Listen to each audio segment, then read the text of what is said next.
मित्रांनो, गांधी जयंतीच्या निमित्ताने आपण स्वच्छतेचा हा कार्यक्रम या ठिकाणी घेत आहोत.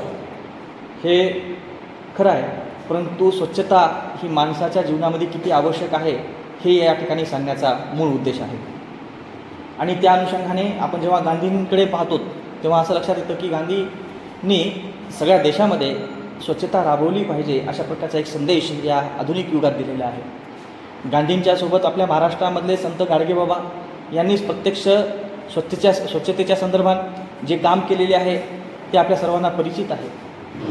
मात्र या स्वच्छतेच्या संदर्भामध्ये आपल्या भारतातल्या या महान लोकांच्या मनामध्ये ही भावना का रुजली, कशी रुजली, याचासुद्धा आपल्याला या निमित्ताने थोडासा आढावा घेणं आवश्यक आहे. आपल्या भारताची एक प्राचीन परंपरा आहे. सध्या आपल्या भारतामध्ये भारतीय शिक्षणाविषयीची व्यवस्था या संदर्भाने म्हणजेच इंडियन नॉलेज सिस्टीम या अनुषंगाने आता एक उपक्रम राबविला जात आहे. प्रत्येक महाविद्यालयामध्ये इंडियन नॉलेज सिस्टीम नावाची एक विभाग स्थापन करण्याचं प्रयोजन आता चालू आहे. आणि त्याचाच एक भाग म्हणून आपल्याला असं म्हणता येईल की आपल्या भारतामध्ये जी ज्ञानपरंपरा आहे त्या ज्ञानपरंपरेमध्ये योग दर्शन जे आहे त्याचं एक वैशिष्ट्यपूर्ण स्थान आहे. योग दर्शनाची स्थापना ही पतंजली यांनी केलेली आहे. आणि पतंजलींनी ही योग दर्शनाची स्थापना का केली तर याचं कारण असं आहे की माणसाच्या शरीर आणि मनाची स्वच्छता झाली पाहिजे. मनुष्य जीवन जगत असताना जन्माला येणं आणि मरणं इतकंच त्याच्या जीवनाचं ध्येय नाही आहे. जीवन जगत असताना त्याने शरीर आणि मनाच्या माध्यमातून स्वच्छ राहून या समाजासाठी काहीतरी केलं पाहिजे. आपल्या वैयक्तिक जीवनाचा उत्कर्ष करून घेतला पाहिजे. आपण समाधी अवस्थेला प्राप्त झालो पाहिजे. आपल्या जीवनामध्ये आपण मोक्ष कैवल्य प्राप्त करून एक जी मूळ सत्ता असते त्या मूळ सत्तेचा अनुभव करून घेतला पाहिजे. हा त्याच्या मागचा उद्देश आहे.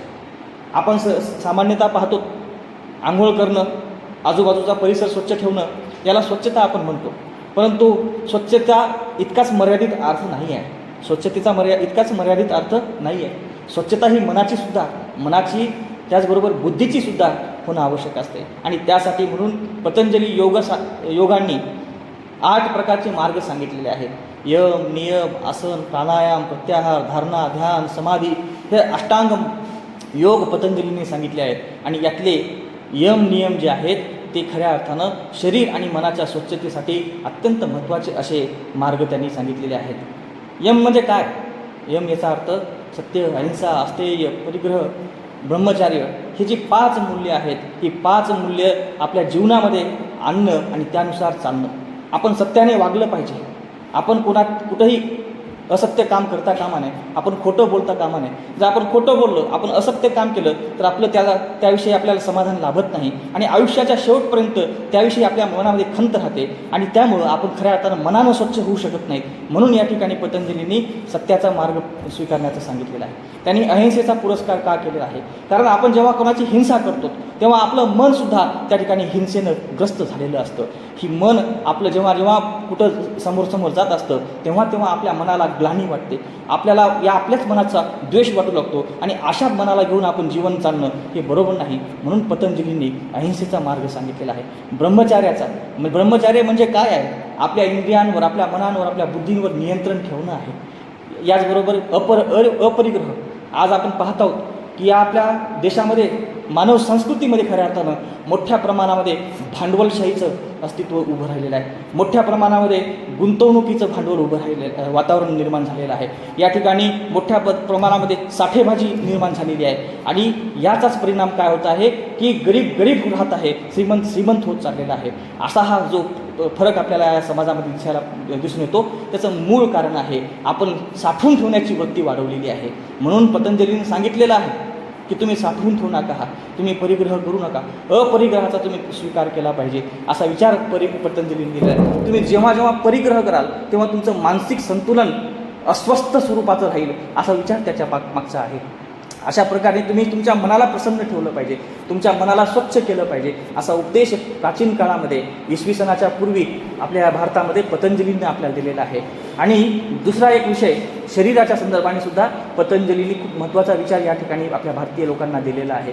त्यांनी नियम जे सांगितलेले आहे त्याच्यामध्ये शौच, संतोष, समाधान, ईश्वर प्रणिधान अशी काही मूल्ये आहेत. त्यातलं शौच फार महत्त्वाचं आहे. शौच याचा अर्थ स्वच्छता. स्वच्छता हा मूल्य त्यांनी आपल्याला दिलेला आहे. तो मूल्य कसा दिलेला आहे? नियम स्वरूपात दिलेला आहे. आपल्या जीवनाचा तो नियम बनला पाहिजे. आपण सामान्यपणे सकाळी उठतो, शौचाला जातो, आंघोळ करतो आणि त्यानंतर मग दिवसभर आपलं कामाला लागतो. परंतु ही स्वच्छता जी आहे ती फक्त शरीराची नाही आहे, ती मनाची सुद्धा स्वच्छता आहे. शरीर आणि मनानं आपण दोन्ही मार्गानं स्वच्छ राहिलो पाहिजे, अशा प्रकारचा विचार इसवी सनाच्या पूर्वी या भारतामध्ये महर्षी पतंजली यांनी दिलेला आहे. आणि म्हणून खऱ्या अर्थानं आज आपण पाहत आहोत की पतंजलीचं हे सगळं वैशिष्ट्यपूर्ण कार्य आज सगळ्या जगानं स्वीकारलेलं आहे. त्यांनी सांगितलेले प्राणायाम आहे, प्रत्याहार आहे, धारणा आहे, ध्यान आहे, हे सगळे विषय इतके महत्त्वाचे आहेत की त्यामुळे तुमचं शरीर आणि मन दोन्हीही स्वच्छ होऊ शकतं, शुद्ध होऊ शकतं. आणि तुमची जी मूळ अवस्था आहे, मूळ भावना तुमची असते, जी स्वच्छ आहे, सुंदर आहे, सर्वांना समावेशक अशी भावना आहे, ती तुम्हाला विकसित करण्यासाठी मदत होऊ शकते. म्हणून खऱ्या अर्थानं या भारताच्या भूमीवर पतंजलीचं स्वच्छतेच्या संदर्भानं जे विचार आहेत ते खूप महत्त्वाचे या ठिकाणी आपल्याला आहेत हे लक्षात घेतलं पाहिजे. आता या आधुनिक काळामध्ये स्वच्छतेचं खूप महत्त्व वाढलेलं आपल्याला दिसून येते. याचं कारण असं आहे की दुर्गंधी फार पसरलेली आहे, अस्वच्छता वाढलेली आहे, प्रदूषण वाढलेलं आहे. आणि या सगळ्या समस्यांमुळं आपल्या या समाजाला आज गरज वाटत आहे की आपण स्वच्छ राहिलं पाहिजे, आपण प्रदूषणमुक्त राहिलो पाहिजे. आणि यासाठी म्हणून हे सगळे स्वच्छतेचे असे उपक्रम आपण राबवत आहोत. आज पर्यावरणाच्या दृष्टिकोनातून आपण पाहत आहोत वेगवेगळ्या समस्या निर्माण झालेल्या आहेत. ओझोनचा विषय आहे. या सगळ्या समाजामध्ये वातावरणामध्ये जी काही कार्बनची प्रमाण वाढलेलं आहे तो एक महत्त्वाचा विषय आहे. आज मृदेचा विषय आहे. आज डोंगर खचून चाललेले आहेत.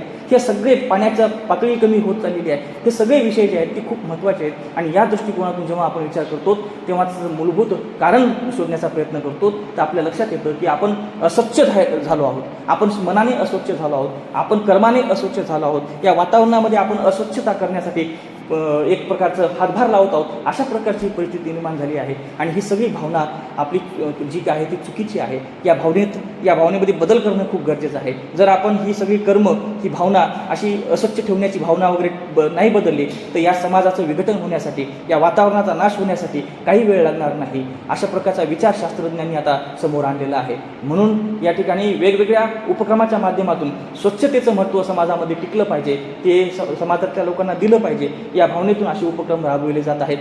भारताच्या या सगळ्या प्रशासनाने आपल्याला स्वच्छतेचा हा उपक्रम राबविण्यासाठी गांधीजींच्या जयंतीचा एक निमित्ताने एक संधी दिलेली आहे.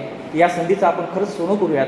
मला या ठिकाणी मुद्दामून गाडगेबाबांचा, आपलं जे महाविद्यालय आहे ते संत गाडगेबाबा अमरावती विद्यापीठाशी संलग्नित असल्याकारणाने त्यांच्या स्वच्छतेच्या संदर्भात अगदी थोडक्यात मला काही सांगावंसं वाटतं.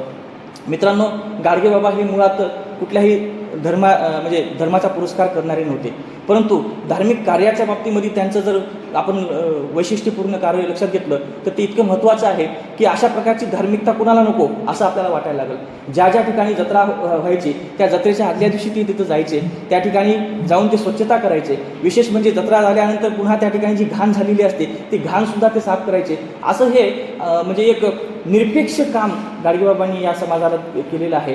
आणि म्हणून गाडगेबाबांसारखा आदर्श आपल्यासारख्यांना कितपत स्वीकारणं शक्य आहे तो एक वेगळा विषय आहे. परंतु आपण एक अंश म्हणून त्या कार्याचा जर आढावा घेतला आणि त्याला आपल्या जीवनात आणण्याचा प्रयत्न केला तर मला वाटते खूप मोठा आमूलाग्र बदल होण्यासाठी काही वेळ लागणार नाही.